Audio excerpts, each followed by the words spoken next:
Bonjour et bienvenue dans Archi Urbain, l'émission qui vous parle d'architecture et d'urbanisme. Je suis à Cannes, au marché international des promoteurs immobiliers, en compagnie de Johnny Eyers du bureau Jaspers Eyers Architectes. Bonjour Johnny. Oui, bonjour. Ça va bien? Oui. Alors, bon, moi je ne pouvais pas. Tu es un acteur incontournable. En tout cas, Jaspers Eyers est un acteur incontournable de ce MIPIM puisque vous avez réussi à placer pas moins de 4 projets. Je pense que déjà ça c'est exceptionnel, placer 4 projets au MIPIM Awards. Oui. Et ça c'est déjà exceptionnel, non? On trouve ça aussi, c'est magnifique. On n'a jamais pensé que ça a été possible. Mais bon, ça veut dire que le jury a apprécié les choses qu'on a fait.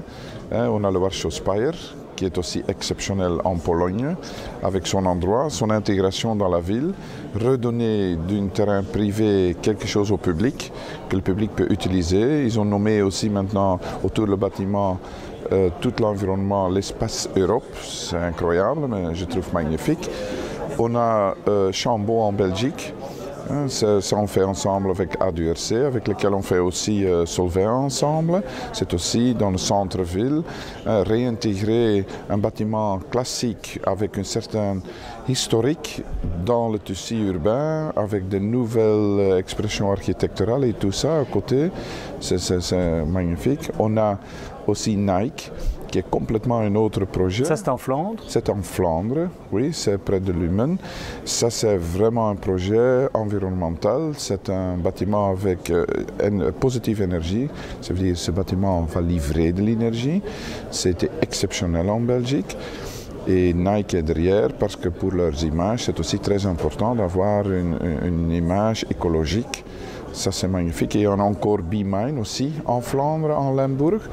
Alors, hier, lorsque je t'ai rencontré pour te dire j'aimerais bien faire une interview de toi, on a parlé justement du fait qu'il y en ait 4 et tu m'as dit un truc. Déjà c'est exceptionnel. Comment est-ce qu'on arrive à placer 4 projets? On ne sait pas non plus. Chaque année, vous avez la possibilité d'introduire des projets que vous voulez avoir la possibilité d'être nominé. Oui. Et voilà, on a envoyé 5 projets. Et sur les 5, il y en a 4 qui sont placés. On a 4 qui sont placés et voilà, on a dit on va envoyer les 5 parce qu'on trouve que les 5 qu'on a introduits ont une certaine valeur spécifique. Oui. Et on a dit voilà, on va essayer d'avoir 1 sur 5 et voilà, on a eu 4. Bon, c'est le jury qui décide et maintenant on espère d'avoir un award, mais ça on ne sait pas non plus, hein. C'est le jury et les gens qui viennent visiter le MIPIM qui peuvent voter. Ça veut dire, oui, on ne sait pas parce qu'il y a beaucoup de gens qui disent maintenant, mais allez, vous allez avoir des awards, mais bon, ça, on ne sait pas. On rappelle quand même, parce que l'année dernière j'étais déjà là, que vous êtes monté sur scène et j'ai les images, on peut revoir les images pour un projet, parce que l'année dernière vous étiez nominé également avec le bureau A2M pour un projet à Liège qui s'appelle Paradis Express. C'est un développement d'habitation et de bureaux juste en face de la gare des Guillemins.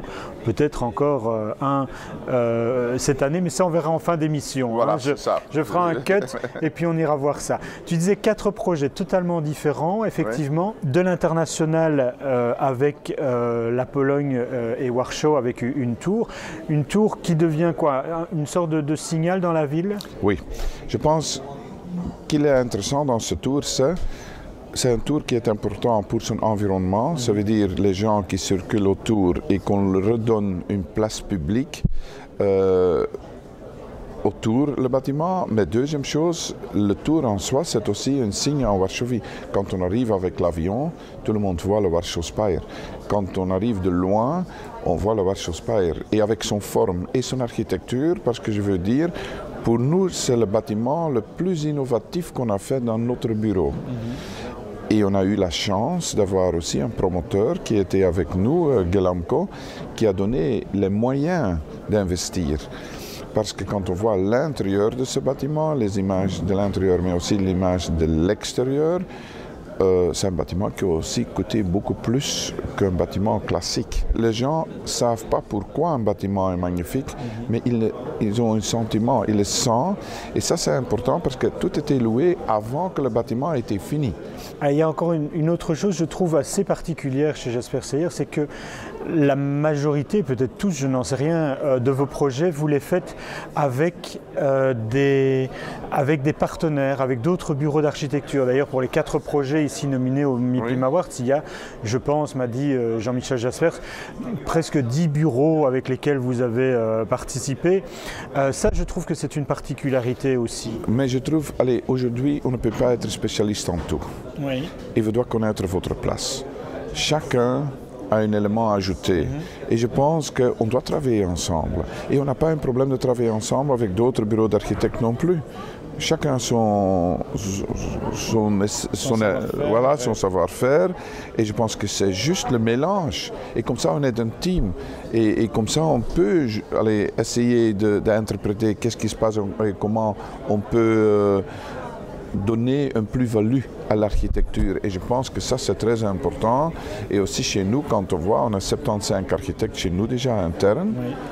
Mais allez, aussi au niveau de technique spéciale, au niveau d'environnemental et tout ça, c'est pour ça que nous sommes restés architectes et on ne commence pas d'avoir des ingénieurs et d'autres dans notre équipe parce qu'on ne peut pas se spécialiser en tout. Et je pense que c'est important de regarder avec qui on peut travailler ensemble, comment on peut avoir une plus-value entre nous tous, d'avoir un projet qui a une valeur à ajouter. On a parlé du Warshow qui est terminé, qui est livré, qui est habité, etc. Le Chambon est en phase d'être terminé. Solvay, on vient juste de démolir. C'était il y a quelques jours d'ici du tournage, pas de la diffusion, mais du tournage de cette vidéo. On était là pour voir Denis Meyer qui a fait une œuvre incroyable dans ce bâtiment. Faire son premier coup de pelle, on va regarder ces images. L'art et l'architecture, ça va ensemble? Oui, ah oui, oui. Je pense que ça c'est l'élément culturel est très important là-dedans. Et je trouve que c'est ça qu'on doit essayer de faire. C'est l'élément culturel qui doit jouer un rôle dans tous les projets. Et aussi la mixité. Je pense que ce n'est pas simplement l'art, mais c'est la culture, c'est l'environnement. Allez, les gens doivent aimer de vivre à un endroit. Devant moi, il y a le bâtiment de Nike. Je vois cette façade verte, oui. le passif, l'écologie, etc. Je trouve que c'est également quelque chose peut-être, d'ailleurs votre collaboration avec A2M, spécialiste dans le passif, c'est quelque chose qui est de plus en plus présent dans vos projets également, je pense. Mais je pense que c'est devenu la base. 10 ans passés, tout le monde dit on doit être brillant, excellent, on doit être innovatif au niveau d'écologie et tout ça, mais je pense aujourd'hui c'est venu la base et je pense qu'il y a un nouveau élément qui arrive maintenant, c'est en flamand on parle de welzijn, le confort des utilisateurs. Je pense tout le monde sait qu'on doit être innovatif, qu'on doit essayer de travailler avec des panneaux photovoltaïques, qu'on doit faire récupération d'énergie et tout ça. C'est classique, mais il y a d'autres choses qui arrivent maintenant. Et ça, je trouve intéressant, que maintenant, c'est le confort, le nombre de lumières qui arrivent dans un bâtiment, comment on va gérer ça, comment les gens vont travailler dans un bâtiment, Je pense que la communication est aussi devenue un élément qui devient de plus en plus important. Bon, Johnny, c'est déjà la fin de l'émission. On va faire, je ne sais pas, un petit cut comme ça. On va se retrouver en soirée au MIPIM Awards et on va voir ce qui va se passer. Voilà, on espère qu'on peut gagner un award, mais ce n'est pas dans nos mains. Au moment où je filme ceci, je ne sais pas. Je vais peut-être claquer des doigts et puis on se retrouve au MIPIM Awards et on va voir. Voilà. And the winner is Nike European Logistics Campus.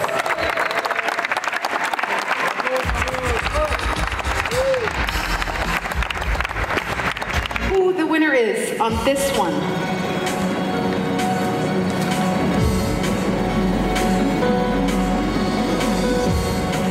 It's from a city that's very dear to me, Warsaw Spire.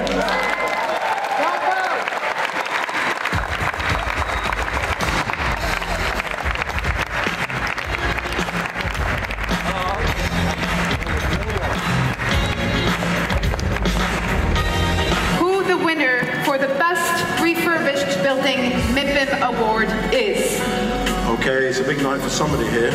Chambon.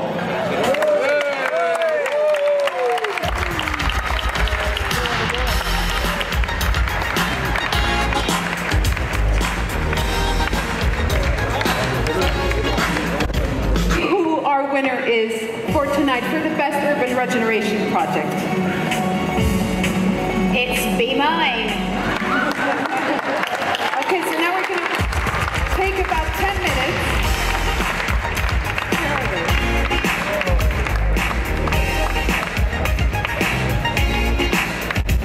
Johnny, je ne sais pas quoi dire parce que qu'est-ce qu'on peut dire après ça? Moi, je ne sais pas non plus, c'est incroyable. C'est quoi le sentiment? Pas incroyable, on ne pense jamais que c'est possible qu'on peut gagner 4 awards. 4 sur 4. Voilà, 4 sur 4. On a essayé d'avoir d'envoyer des projets, on a pensé une nominée et après, voilà qu'on peut gagner ça, c'est incroyable. Bon bah félicitations, je suis certain que l'on retrouvera ces projets en détail sur Archi Urbain. Je vous souhaite une très bonne soirée. Merci Johnny et à bientôt sur BX1. Au revoir. Aussi, merci. Johnny, je pense qu'il faut ajouter une chose. C'est qu'on the jury, the winner is Belgium.